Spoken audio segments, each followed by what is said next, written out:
The summer session of the Khasi Hills Autonomous District Council had started on the 6th of July 2022, where the Khasi Hills Autonomous District Khasi's Social Custom of Clan Administration Bill 2022 was reintroduced by the Chief Executive Member of the Council, Titosstar Chyne. As per the report of the Executive Committee of the Council, the bill was first introduced and passed by the Council in 2018, but after forwarding it to the Governor for his assent, it was returned in 2019 to the Council for reconsideration. The same bill was later recalled as per report of the Advisory Council that was constituted to examine it and to accordingly make suggestions to the Executive Committee for modifications.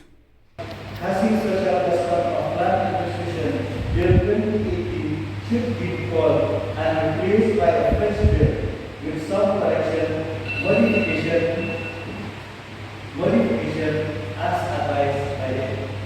Therefore, to enable the Executive Committee to introduce a Khasi Hills Autonomous District, Khasi Social Custom of Land Administration